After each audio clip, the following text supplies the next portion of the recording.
Dios, hermanos, por varias cosas. Una de ellas es el santuario. No sé si lo ven, cómo está arreglado el día de hoy. Se ve muy bonito, ¿verdad?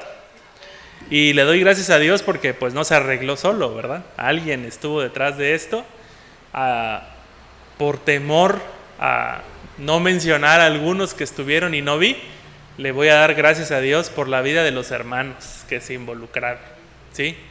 Es una bendición venir, ver el santuario adornado, nos alegra la vista también y nos da paso, hermanos, a que recordemos que estamos conmemorando, ¿verdad? Un tiempo especial.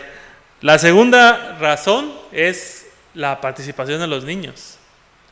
Hay un montón de niños en la iglesia, hermanos, y es una tarea que nosotros no podemos evitar. A muchos padres, hermanos, les preocupa que sus hijos se pierdan cuando son grandes, pero hacen poco o no hacen nada cuando son niños. Cuando los niños son presentados aquí, hermanos, en el ritual se dice a la iglesia que se comprometen a guiar a estos niños a las Sagradas Escrituras y a Dios. Y mucho me temo, hermanos, que la iglesia no ha sido fiel a ese compromiso. Así que hoy los que están aquí, hermanos, los invito a que tomemos un tiempo para reflexionar sobre los niños de nuestra iglesia. Son sus nietos en algunos, pero los que no tienen ninguna relación familiar con los niños de la iglesia, hermanos, oren por ellos, oren por ellos. Estos niños, hermanos, son un tesoro que Dios ha puesto en nuestras manos y tenemos que tratarlo como tal, con mucha reverencia, hermanos, con mucho amor y sobre todo, hermanos, que vean en nosotros a Cristo para que ellos no se aparten del Señor cuando crezcan. Así que es un doble trabajo, hermanos, guiarlos hacia su mente a que vayan conociendo al Señor, pero también modelarles el carácter de Cristo, porque una de las cosas que hace que los niños se vayan de la iglesia cuando crecen es que nunca vieron a Cristo en casa, hermanos. Vieron al enemigo en casa, al gritón, a la gritona, al maltratador, pero nunca vieron a Cristo.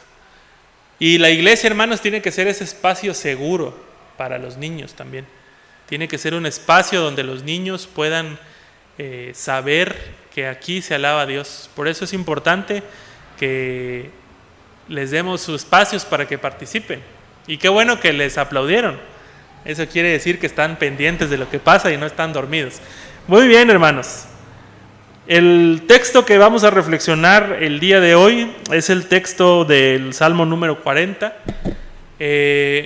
Como ustedes saben, hermanos, estamos en una época a la que hemos conocido como la Semana Santa. Y la Semana Santa, hermanos, representa la última semana del ministerio terrenal de Cristo. Y para nosotros, hermanos, es un misterio todo lo que ha pasado con Cristo. Pero lo único que sabemos, hermanos, es que el Señor Jesús vino a hacer algo diferente por nosotros. El relato tradicional para esta fecha es el relato del Domingo de Ramos, que tiene que ver con Jesús entrando a la ciudad de Jerusalén. A eso le hemos conocido como el relato de la entrada triunfal. Y significa entonces que Jesús hizo una manifestación, hizo un emblema de comportarse como un rey entrando a una ciudad. Pero no era rey y tampoco la conquistó. ¿Qué es entonces, hermanos, lo que conquistó Cristo?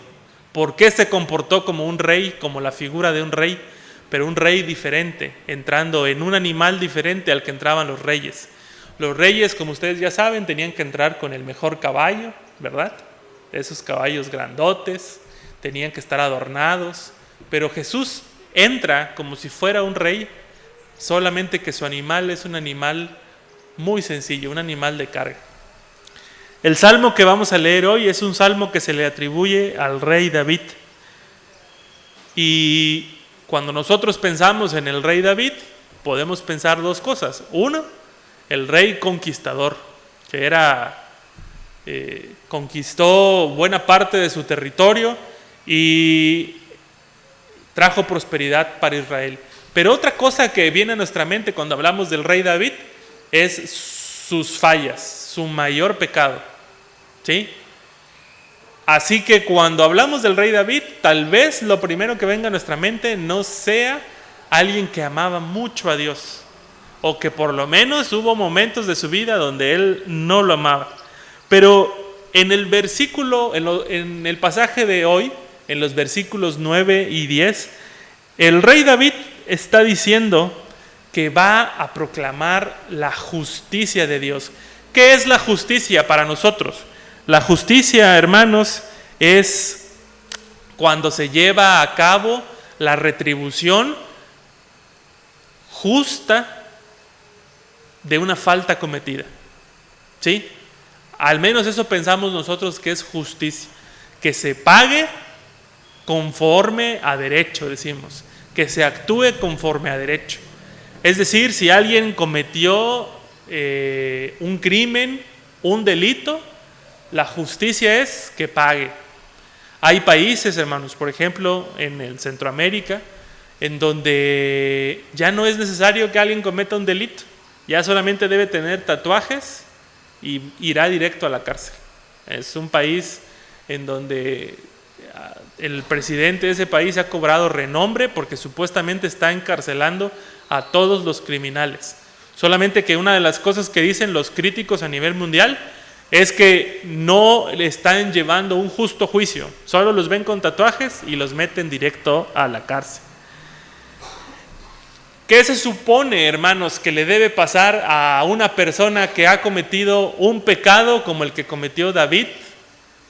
¿Qué se supone que es lo que le debe de pasar? De acuerdo a Romanos, hermanos, el apóstol Pablo hablando en Romanos, dice que la paga del pecado es muerte.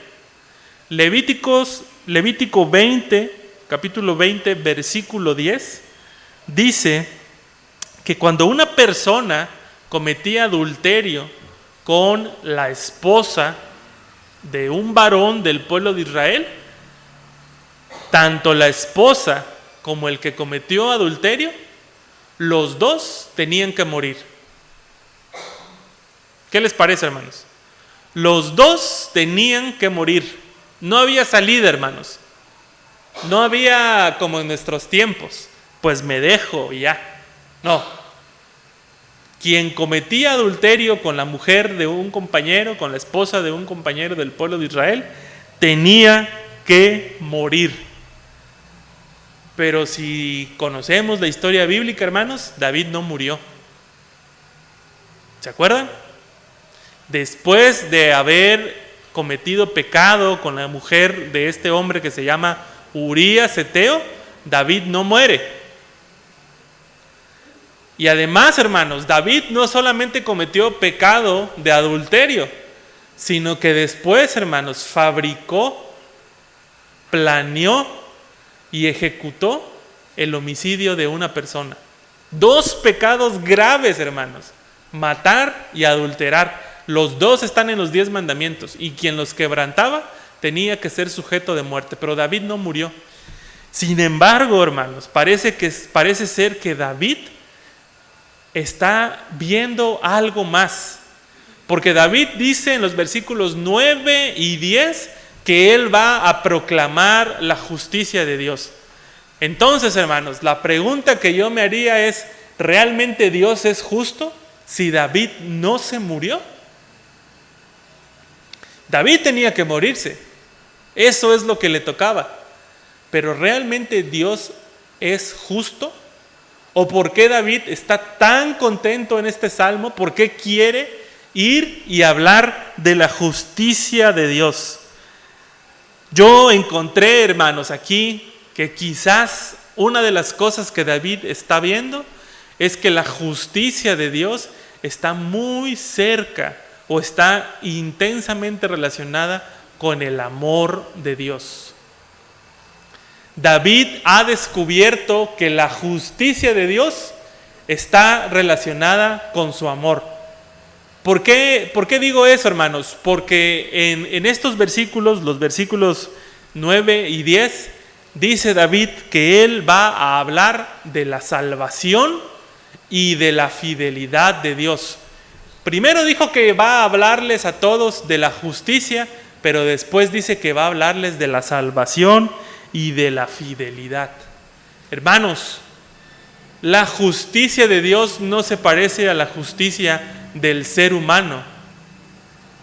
La justicia del ser humano contempla solamente castigo para quien actúa mal. ¿Sí?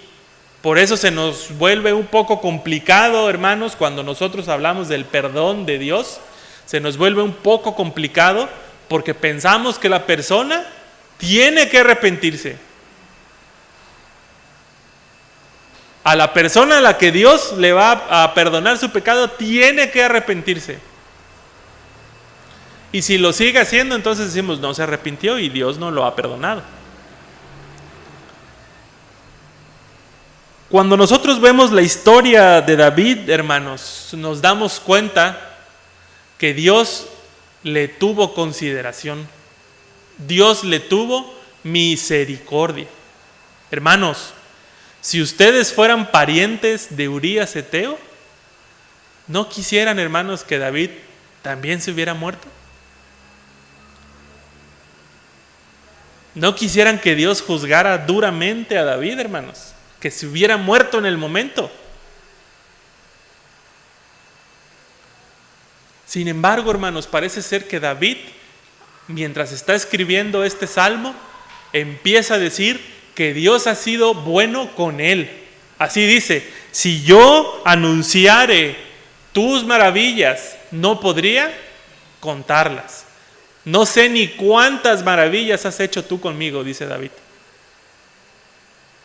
Y nos parece un poco injusto, hermanos, que David esté disfrutando de los privilegios de estar con Dios después de todo lo que hizo. Nos parece injusto. No nos parece, hermanos, que realmente David esté hablando de justicia. No nos parece. Parece ser que David realmente lo que está hablando es que el Señor tiene sus favoritos, tiene sus, ¿cómo decimos? Sus preferidos. Dice David en los versículos iniciales que leímos, 5 y 6, has aumentado, Señor, tus maravillas. Has hecho un montón de maravillas, está diciendo David. Ya no las puedo ni contar. Si yo hablare de estas maravillas, Señor, no tendría forma de hacerlos porque son muchísimas. Y yo me pregunto, hermanos, si nosotros como pueblo de Dios somos capaces de ver las maravillas que Él hace por nosotros a pesar de nuestra infidelidad para con Dios. ¿Alguno de ustedes ha sido infiel con el Señor? Yo creo que sí. Todos hemos sido infieles con el Señor. Y saben una cosa, hermanos, el Señor no nos ha pagado conforme a nuestras iniquidades. Porque muchas de las cosas que nosotros hemos hecho como una falta para el Señor, merecen, hermanos, lo mismo que pedimos para David. Cuando estamos desde la posición de juez, hermanos, queremos ser severos, pero cuando estamos desde la posición del agresor, del violentador, del que falló, queremos clemencia. Por eso la justicia de Dios se escapa de nuestra mente, hermanos, se escapa. Obviamente Dios no dejó sin castigo a David, ¿sí? No lo dejó sin castigo. Sí le pasaron un montón de cosas. Y si leen la historia de David, después del pecado con la mujer de Urías Eteo, le vino un montón de calamidades, hermanos. Su hijo Absalón se rebeló contra él, tuvo que escaparse. Su hijo Absalón se murió. El hijo que estaba esperando con la mujer de Urías Eteo falleció. Y parece ser que después de eso David solamente tuvo pura calamidad. Pero David, hermanos, no está contando todas esas calamidades. La Biblia sí nos lo cuenta. Pero David dice que aún así el Señor le ha mostrado su amor, su fidelidad y su salvación. Hermanos, esa debería ser hoy la buena noticia para nosotros. El Señor no nos paga conforme a nuestros males. El Señor no nos paga conforme a nuestras iniquidades. La justicia de Dios, hermanos, es extender el tiempo de gracia, el tiempo de perdón. Dios es fiel. ¿Con quién es fiel? ¿Con nosotros? No, hermanos. Dios es fiel a su palabra. Y su palabra es que Él nos iba a redimir. Dios no puede, hermanos, simplemente por coraje, como hacemos nosotros, castigar a las personas. Dios es fiel a su palabra y a su salvación. David va a hacer mención de algo que son los sacrificios. David parece ser que encuentra algo oculto, ¿verdad? Y nos lo va a hacer saber a nosotros, los lectores de la Biblia, en este 2024. A la mayoría de nosotros, hermanos, nos cuesta un poco entender el sistema de sacrificios, porque si yo les pregunto a todos hoy, hermanos, ¿qué es lo que daba perdón de pecados en el sistema sacrificial, en el sistema de los sacrificios? Probablemente un 90% de ustedes, o si no el 100%, incluyéndome, vamos a decir la muerte del Cordero. Eso es lo que daba el perdón de los pecados. ¿Sí? Así pensamos todos, que lo que hacía que las personas fueran perdonadas es que se matara un animal. Pero eso, hermanos, nos hace pensar a nosotros en un Dios enojado, que infla la nariz de tan enojado que está furioso con nosotros y necesita que se muera alguien para que entonces le baje a su furor, ¿verdad? Así pensamos. Dios estaba enojado con el mundo porque no dejaban de pecar. Entonces le dijo a su hijo, te vas a ir a morir para que me calmes. Solamente, hermanos, que hay un error en esa teología. Y el error de esa forma de pensar es que Juan 3, 16 y 17 dice que el Señor amó al mundo. Por amor mandó a su hijo a morir. No porque nos odiara, ni porque estuviera furioso contra nosotros. Mandó a su hijo a morir por nosotros, por amor, para que el que en él crea no se pierda. Ese es el mensaje de Dios. Ese es el mensaje de la Semana Santa. Dios nos ama. Y el sacrificio de Jesús es un sacrificio de amor. Así que, hermanos, leyendo eso, tenemos que ponernos otra vez unos lentes que vean un poco más claro e irnos a Levítico para ver entonces qué cosa es lo que pasaba. Y yo les encontré 4 pasos, hermanos. Primero, el sacrificio de los que Levítico habla, sobre todo el sacrificio de pecado que está en Levíticos 4, si quieren lo pueden buscar en su casa y lo leen con calma. El sacrificio del pecado que está en Levítico 4 es solamente, hermanos, para el pecado involuntario. ¿Ok? Solamente la persona que pecaba de manera involuntaria tenía derecho a llevar un sacrificio de pecado. ¿Qué le tenía que pasar a las personas que pecaban de manera voluntaria? La muerte, hermanos. Cualquiera que pecara de manera voluntaria delante de Dios tenía que morir. Solamente los pecados involuntarios, hermanos, podían ser remitidos con un sacrificio. Segundo paso, hermanos, tenían que traer un animal al lugar santísimo, hermanos. No a cualquier lugar, al lugar santísimo. Lo tenían que traer para sacrificarlo.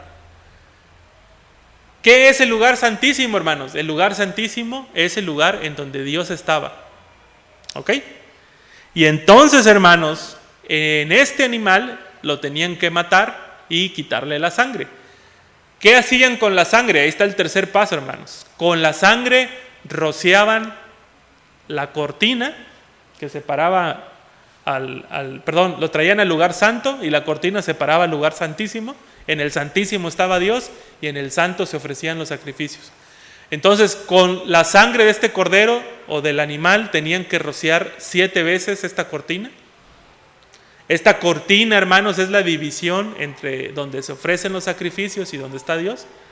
Después de rociar esa sangre a la cortina, tenían que ponerle sangre a los cuernos del altar, que representa también la presencia de Dios. El fuego del altar es la presencia de Dios, hermanos. Y finalmente, hermanos, tenían que dejar escurrir la sangre en el altar y hasta el camino. Así que la sangre del animal, hermanos, no daba perdón de pecados. Y aquí viene el cuarto paso.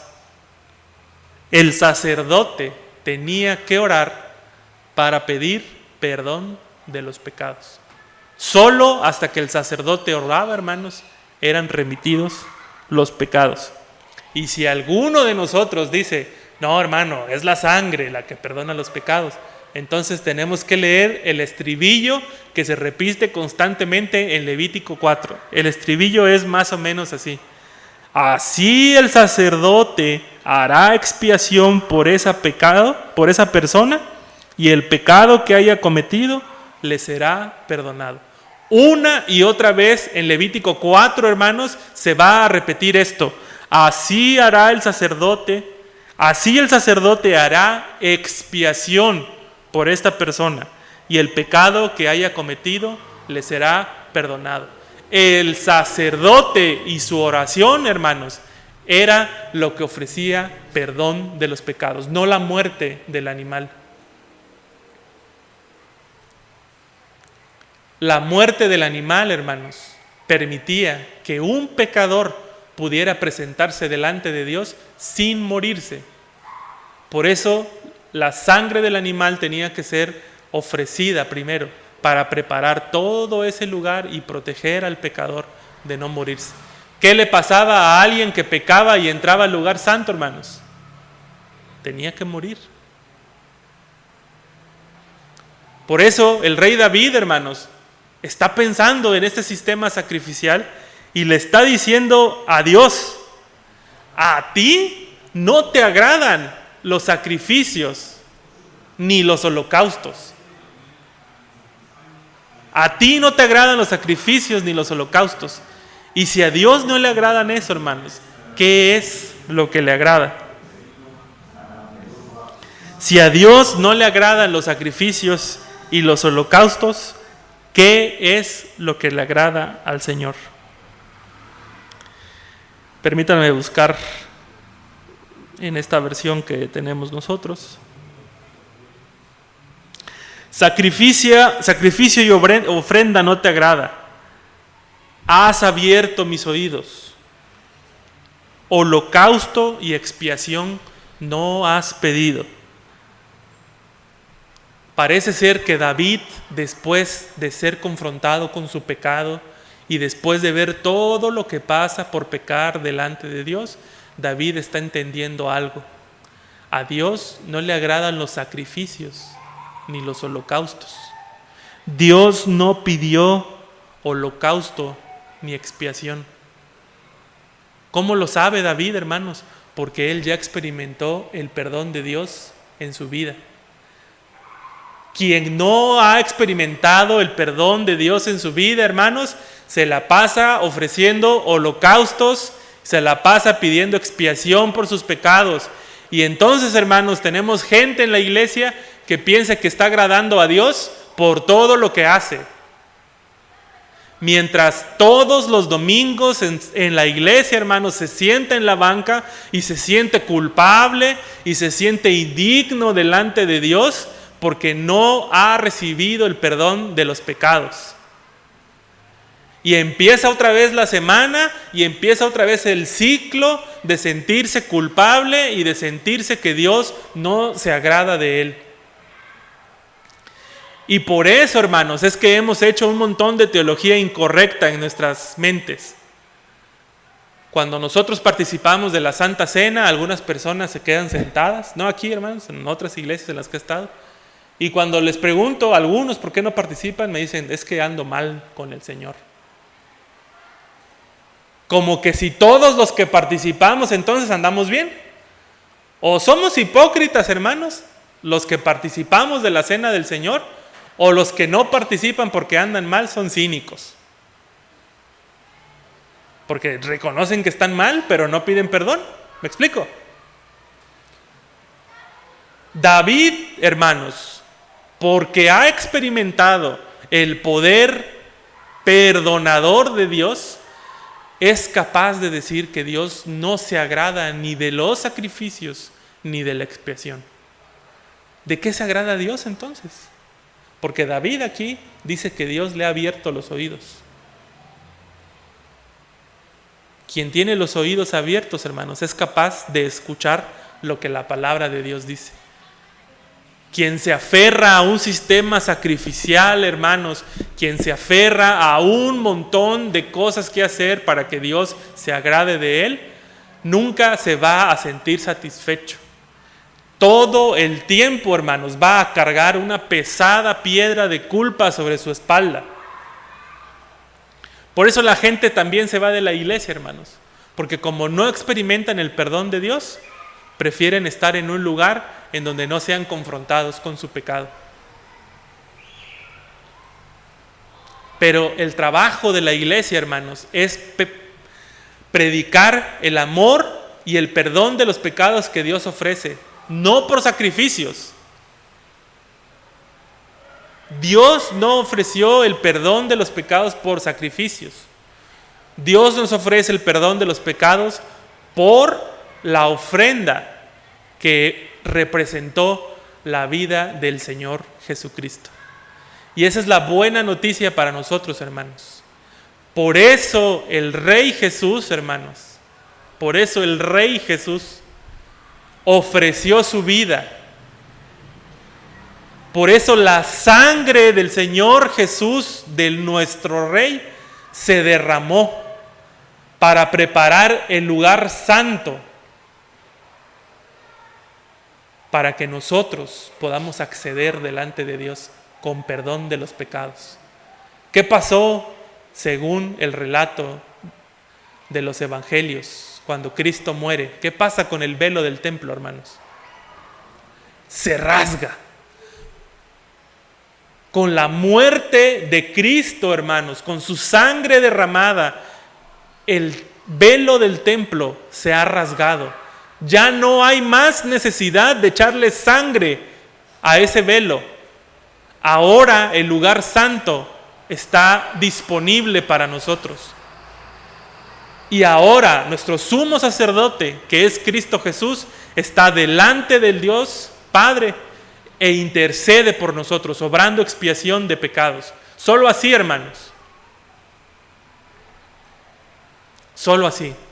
La sangre de Cristo preparó el lugar para que nosotros pudiéramos acceder delante de nuestro Dios y poder ofrecer delante de Él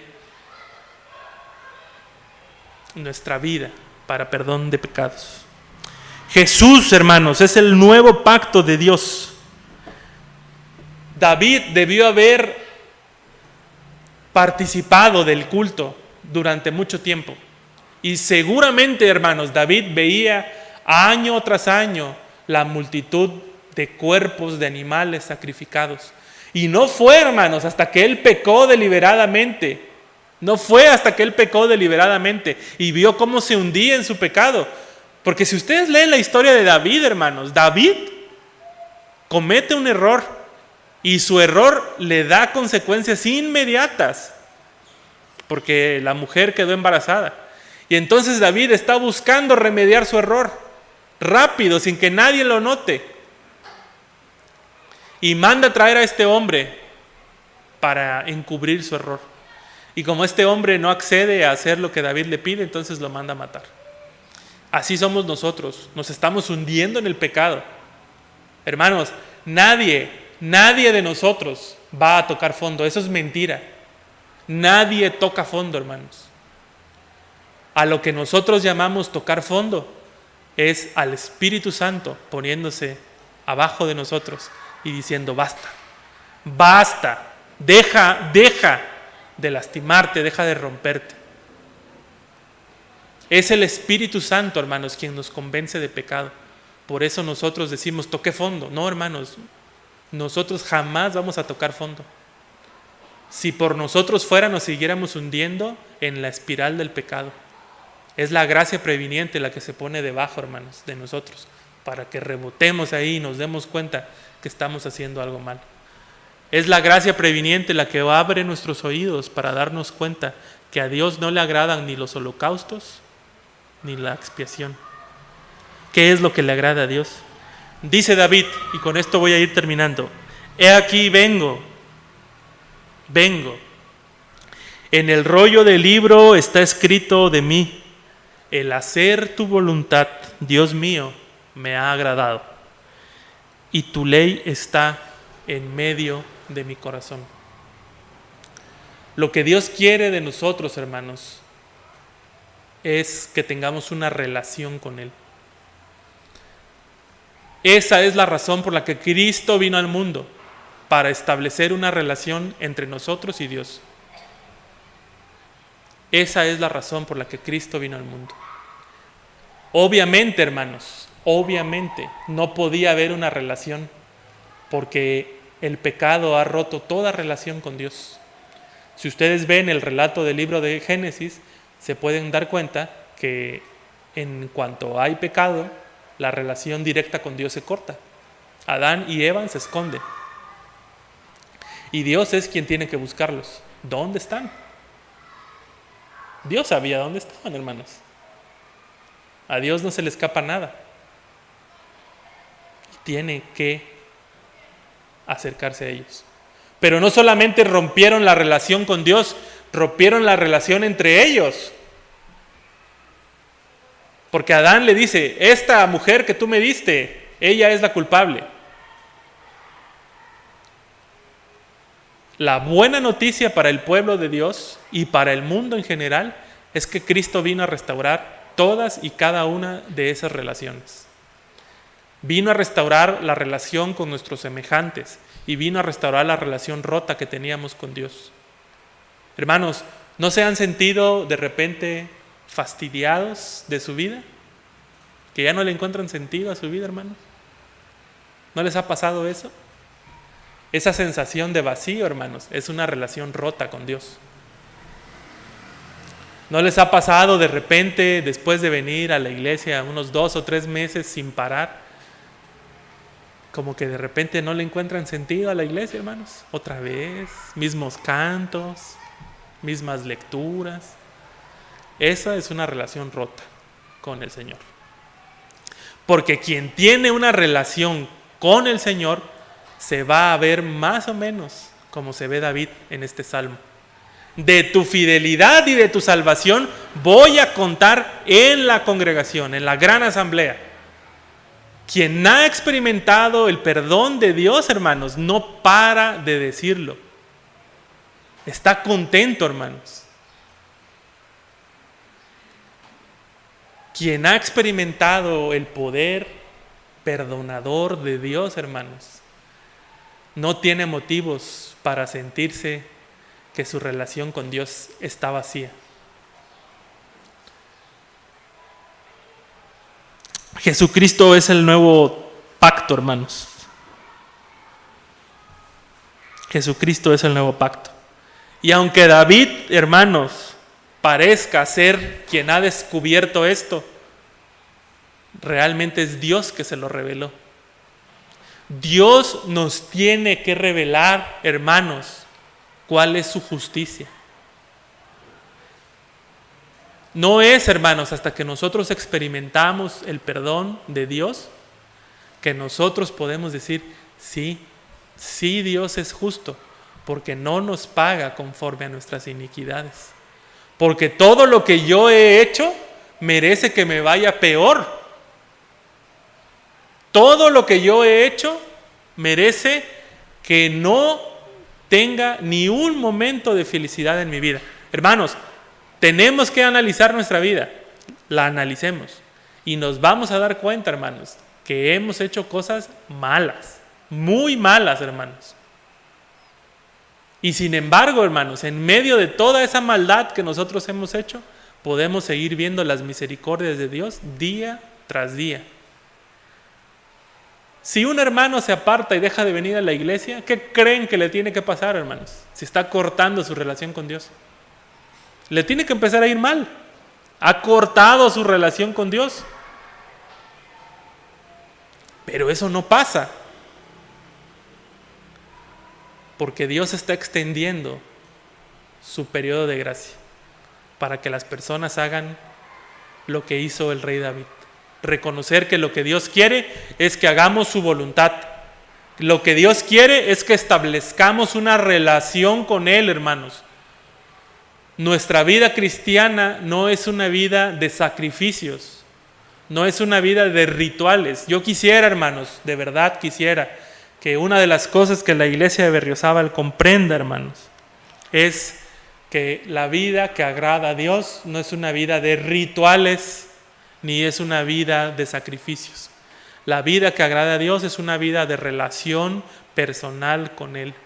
Hermanos, es imposible que alguien que tiene una relación de amor con otra persona haga algo que lastime la relación. Es imposible. Por eso lo que tenemos que hacer primero, hermanos, es establecer una relación con Dios. Cuando establecemos una relación con Dios, entonces vamos entendiendo de Dios porque lo vamos conociendo. Y nos vamos dando cuenta, al igual que David, lo que Dios quiere para nosotros. Dios quiere que hagamos su voluntad, pero que lo hagamos de manera desinteresada. Que no hagamos el cumplimiento de sus normas y de sus leyes solo porque no nos queremos morir o solo porque no queremos que nos mate. Imagínense, hermanos varones, que un día se levantan, está el desayuno servido, fruta, huevito, café, tortillas, frijoles, bien sabroso. Y ven a su esposa, hermanos, y le dicen, pues, gracias. Y dice su esposa, lo hago porque no me dejes. ¿Les vas a ver ese desayuno? ¿Les vas a ver? ¿Les va a gustar? Se lo van a comer con gusto, hermanos. ¿Verdad que no? Si mi esposa me quiere agradar solo para que no la deje y la siga yo sosteniendo, entonces no me ama. Si nosotros venimos a la iglesia solo para que Dios no nos castigue, no nos mate, no le haga nada a nuestros hijos, porque luego ya ni pensamos en nosotros, hermanos, pensamos en nuestros hijos, para que a mis hijitos le vaya bien, ¿no? Si venimos así, con esa mentalidad, hermanos, estamos igual que el ejemplo que les puse, buscando a Dios por conveniencia. Dios no quiere que lo busquemos por conveniencia, hermanos. Dios quiere que lo busquemos por amor. Tampoco nos vino a poner la mano aquí así y nos está sometiendo. Mira lo que hice en la cruz por ti y no lo agradeces, porque tampoco eso, hermanos, nos gusta a nosotros, ¿verdad? Ahora las hermanas, imagínense que llegan a casa y encuentran una cajita así con zapatos nuevos y el ticket ahí para que lo cambies, ¿no? 2,000 pesos de zapatos. ¡Wow! Y entonces cuando llega su esposo le dicen, gracias por lo que hiciste por mí. Y su esposo les va a decir, lo hice para que dejes de estar hablando. ¡Ay, qué feo! ¿Verdad? Para que te dejes de estar quejando. Ahora imaginen a Dios así. Mandé a mi hijo a morir. Ahora me tienes que obedecer. No, hermanos. Todo lo que Dios ha hecho por nosotros, lo ha hecho por amor. ¿Amén? Todo lo que Dios ha hecho por nosotros, lo ha hecho por amor. Y eso es lo que nos tiene que conmover, hermanos.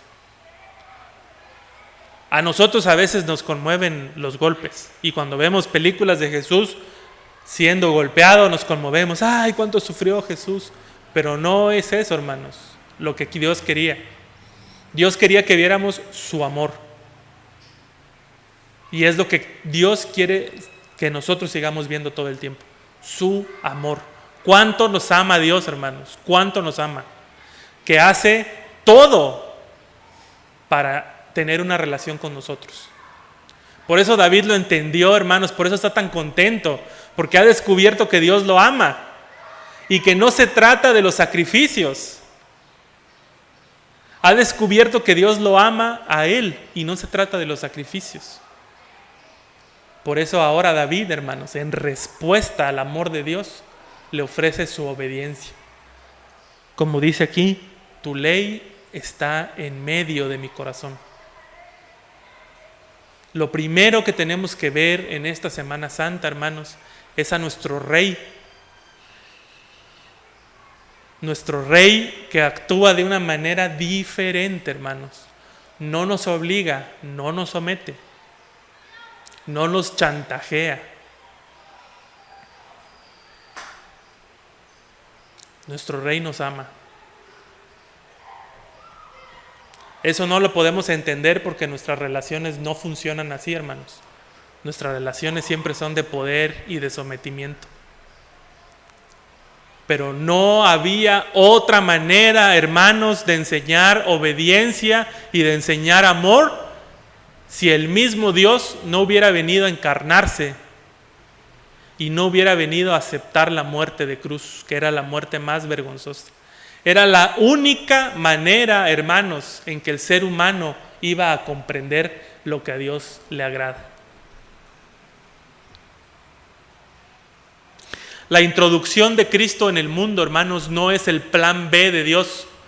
No es que Dios de repente descubrió que si lo mandaba a morir nos podía salvar. No, Cristo siempre ha sido el plan redentor de Dios para nosotros, desde antes de que nos creara.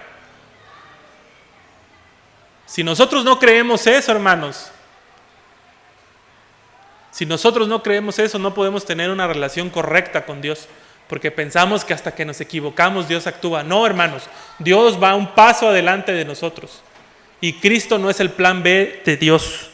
Es una provisión de Dios para nosotros, trayendo el espíritu de la ley a este mundo, para que nosotros entendamos qué había detrás de los sacrificios, para que nosotros entendamos qué es lo que Dios quería con nosotros. Que durante este proceso, hermanos, todavía podremos cometer errores, faltas y pecados, es cierto. Una vez que hemos sido perdonados por Dios, todavía nuestra vida está susceptible de fallar. Pero a diferencia de antes de conocer el perdón de Dios, ahora cuando fallamos conocemos rapidito el caminito, hermanos. Y de inmediato podemos pedirle perdón a Dios por lo que hemos hecho. Alguien que no ha conocido ni experimentado el perdón de Dios, hermanos, no tiene el camino. Y una tras otra, está experimentando el dolor del pecado. El pueblo de Israel, hermanos, debió haberse dado cuenta de esto, tal vez, yo digo, al segundo año. Al segundo año de ver el cerro de animales y de cadáveres ahí, debió haber dicho, otra vez el mismo número. ¿No se suponía que ya estábamos perdonados? Y otra vez el mismo número de víctimas, el mismo número de animales muertos por nuestros pecados. Algo está pasando, porque no podemos dejar de pecar.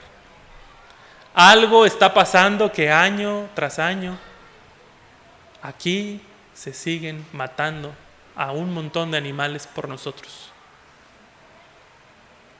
Y hoy nosotros deberíamos decir, algo está pasando, que día tras día no experimento el amor de Dios en mi vida. La buena noticia para nosotros, hermanos, es que Dios nos ha amado primero y se ha acercado a nosotros en la figura de nuestro Señor Jesucristo, para que por medio de su sacrificio, hermanos, el lugar santo esté disponible para nosotros. Y ahí, en vez de ofrecer un carnero o un animal, ahora nosotros, cuando cometemos una falta delante de Dios, podemos venir delante de Él confiadamente de que Él, como sumo sacerdote, va a interceder por nosotros y nuestros pecados van a quedar perdonados al instante. Al instante, hermanos. No nos tenemos que esperar un año para que el Señor nos perdone. Este mensaje es para arrepentimiento de pecados, hermanos. Si alguien está batallando con el pecado en su corazón, yo le invito que hoy, no se espere, hermanos, hoy venga al altar y ofrezca su vida delante de Dios. Que Dios hoy lo levante a usted, hermanos, del altar, con la certeza de que sus pecados son perdonados y que lo único que quiere de usted y lo único que quiere de mí es nuestra obediencia, porque le amamos, no porque le tenemos miedo, ni porque tenemos una deuda con Él, porque le amamos tal y como Él nos ha amado primero. ¿Qué les parece, hermanos? Vamos a ponernos de pie. Y de verdad, hermanos, de verdad, crean la palabra de Dios. Si aún no han experimentado el perdón de Dios y siguen experimentando culpa en su vida, hermanos, vengan al altar. Dios tiene el poder para levantarlos en victoria. Si se van a quedar en sus lugares, hermanos, de cualquier manera pídanle a Dios que los capacite, que les permita abrir sus oídos para que hoy puedan escuchar el mensaje que Dios tiene para ustedes. Que permita, hermanos, que ustedes escuchen el amor de Dios, diciéndole que los ama y que ha querido establecer un pacto, un nuevo pacto con nosotros. Ya no un pacto de estar matando animales, hermanos, sino un nuevo pacto de amor. Oremos. Bendito Señor, te damos gracias en esta mañana por tu amor, por tu misericordia, porque eres bueno, Señor. Porque el misterio, Señor, de tu perdón ya no es algo oculto para nosotros. Señor, tú nos has amado primero y es tu amor, Señor, lo que lo llena todo. La única manera, Señor, en la que nosotros podemos ser santos es amándote. Amándote en la manera en la que tú nos has amado primero, que es un amor sin medida, Señor. De no ser por Cristo, quien entendió obediencia a través de su sacrificio, hoy nosotros no tendríamos la más mínima capacidad, Señor, de acercarnos a ti. Gracias, Cristo, por haber venido al mundo y abrir el camino al Padre. Gracias, Señor, por romper el velo que nos separaba, Señor, de tu presencia. Oh Dios, qué increíble es, Señor, que hoy los que estamos acá estamos delante de ti directamente, Señor, y no hemos caído muertos porque nos amas y porque la sangre de Cristo, Señor, ha hecho que este lugar sea un lugar propicio para pedir perdón. Ayúdanos, Señor, a sentir el perdón de nuestros pecados a través del sacrificio de Cristo. Ayúdanos, Señor, a tener convicción de que somos perdonados. Y una vez, Señor, que hemos sido perdonados, ayúdanos a reconocer que tu misericordia, tu justicia no se ha apartado de nosotros. Capacita a nuestra mente, Señor, y a nuestro corazón para hacer tu voluntad. Queremos hacer tu voluntad, Señor, pero la queremos hacer porque te amamos. Ayúdanos a amarte, oh Dios. Te lo pido en el nombre de Cristo Jesús, por mis hermanos y por mí. Amén. Siéntense, hermanos, para que tengamos